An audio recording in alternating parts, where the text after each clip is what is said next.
दूध धंदा तसं बघायला गेलं तर थोडासा अवघड आणि त्याचबरोबर जास्त किचकट त्या ठिकाणी आहे.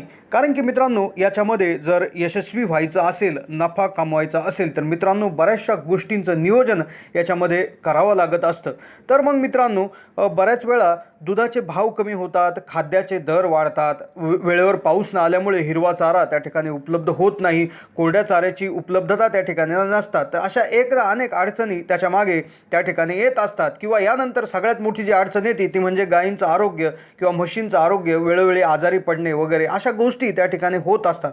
तर मग मित्रांनो, जरी त्याच्यामधून सुद्धा मित्रांनो शाश्वत नफा जर तुम्हाला याच्यामध्ये कमवायचा असेल तर मित्रांनो नक्कीच मार्ग त्याच्यामध्ये आहेत, काही नियम आहेत.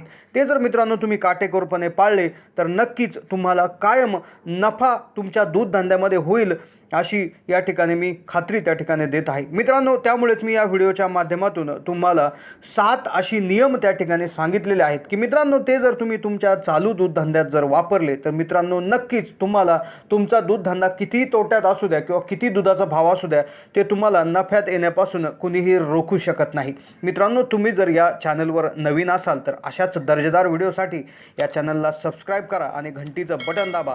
दुग्ध व्यवसाय कायम नफ्यात राहण्यासाठी नियम क्रमांक 1 म्हणजेच मुक्त संचार गोठ्याचा वापर.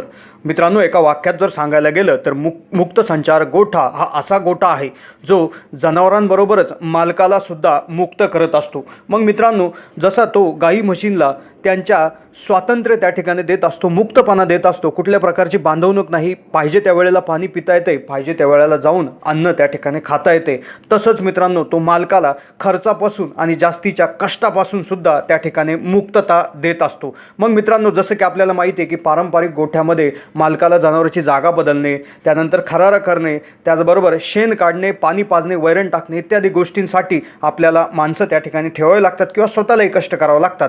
तर मग मित्रांनो, यामध्ये जर बघितलं तर मुक्त गोठ्यात या तिन्ही गोष्टी करावं लागत नाही, त्यामुळे खर्चही वाचतो आणि त्या ठिकाणी कष्टही कुठेतरी त्या ठिकाणी वाचत असतात. मित्रांनो, दूध धंदा कायम नफ्यात राहण्यासाठी नियम क्रमांक 2 म्हणजेच मुरघास निर्मिती. मुरघास निर्मिती म्हणजेच मित्रांनो वर्षभराच्या चाऱ्याची सोय आणि चाऱ्यावरील खर्चाची बचत. आता मित्रांनो, मुरघास निर्मिती म्हणजेच हिरवा चारा त्याच्या पाण्याच्या प्रमाणासकट योग्य अवस्थेमध्ये जास्त काळ टिकून ठेवणे होय.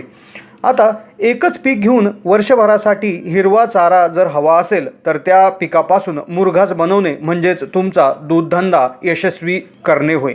आता मित्रांनो, याच्यामध्ये हिरवा जर बघायला गेलो तर मका, ज्वारी, हत्ती घास इत्यादी पिकांचा त्या ठिकाणी तुम्ही मुरघास करू शकतात.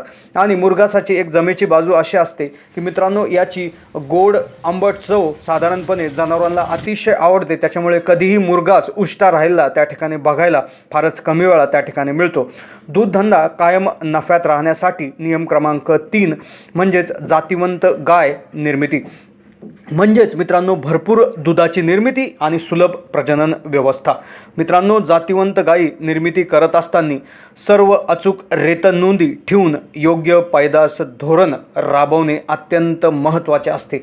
मित्रांनो, तुम्हाला माहितीच असेल की जातिवंत गाय कधीही कुठेही विकत मिळत नाही, ती तुम्हाला तुमच्या गोठ्यातच मित्रांनो तयार करावी लागत असते.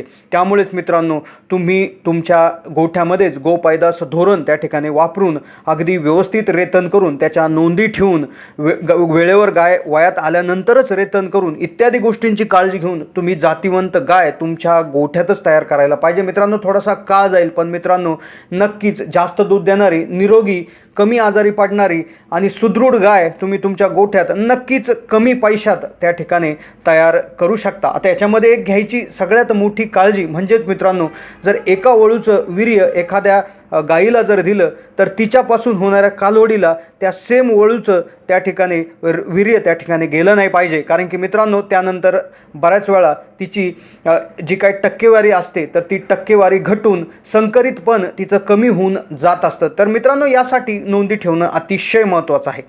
दूध व्यवसाय नफ्यात राहण्यासाठी 4था नियम म्हणजेच मित्रांनो स्वच्छ दूध निर्मिती.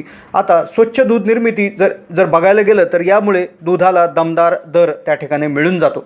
आता स्वच्छ दूध निर्मिती म्हणजेच बाहेरील पदार्थाची भेसळ नसलेले, कमीत कमी जीवाणू असलेले आणि प्रतिजैविके किंवा अँटीबायोटिकचे अंश नसलेले दूध तयार करणे होय. मित्रांनो, स्वच्छ दूध म्हणजेच याच्यामध्ये 3 गोष्टी नको आहेत. एक तर कुठल्या प्रकारची भेसळ नको आहेत, त्यामध्ये कमीत कमी जीवाणू त्या ठिकाणी असले पाहिजे आणि प्रतिजैविके म्हणजेच अँटीबायोटिक जे आपण जनावरांना कायम देत असतो त्याचा अंश बऱ्याच प्रमाणात कमी असलेला पाहिजे.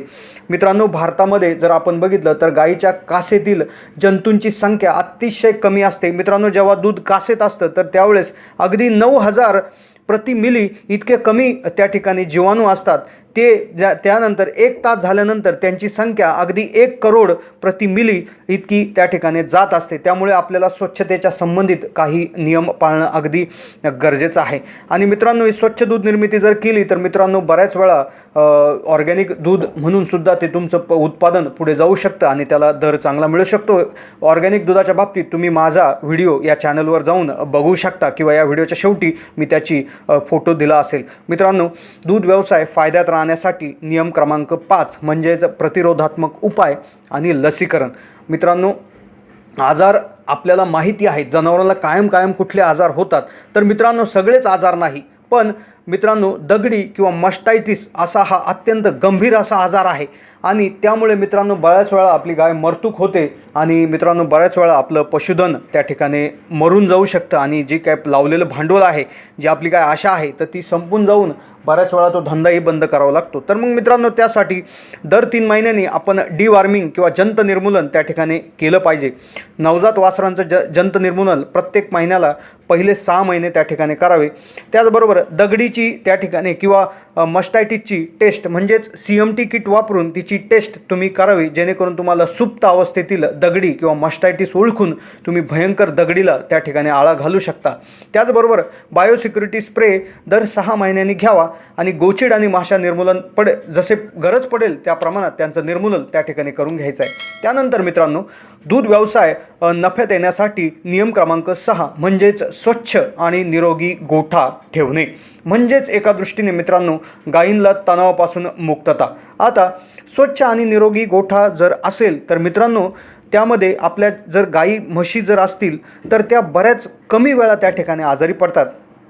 सावली व बसायला कोरडी जागा तसेच वेळेवर चारा आणि 24 तास पाणी उपलब्ध करून दिल्यास जनावरे तणावमुक्त जीवन जगतात.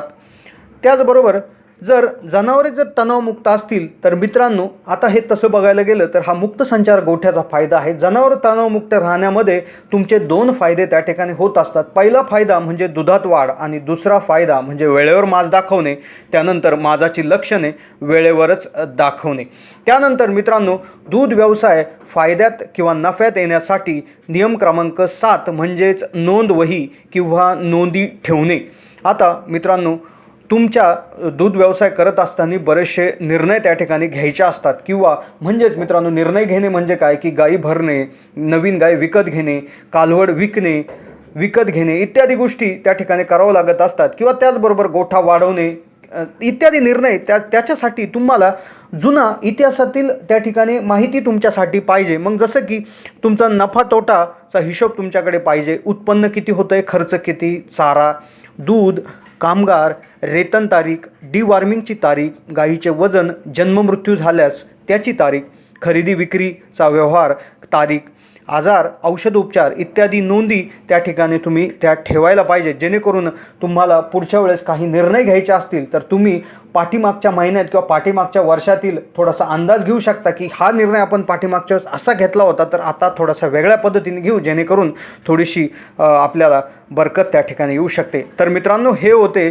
7 नियम. मित्रांनो, हे जर तुम्ही तुमच्या चालू दूध धंद्यात जर वापरले तर मित्रांनो नक्कीच तुमचा दूध व्यवसाय कोणत्याही परिस्थितीमध्ये कितीही दुधाला कमी भाव राहू द्या किंवा कितीही वातावरण परिस्थिती बिकट येऊ द्या, तुमचा दूध धंदा नेहमीच नफ्याच्या दिशेने त्या ठिकाणी प्रवास करेल. मित्रांनो, हा पूर्ण व्हिडिओ तुमचा अमूल्य वेळ देऊन बघितल्याबद्दल मी तुमचे आभार व्यक्त करतो. जर या चॅनलला नवीन असाल तर या चॅनलला सबस्क्राईब करून घंटीचं बटन दाबा. व्हिडिओ आवडल्यास लाईक करा आणि सूचनांसाठी तुम्ही कमेंटही करू शकता.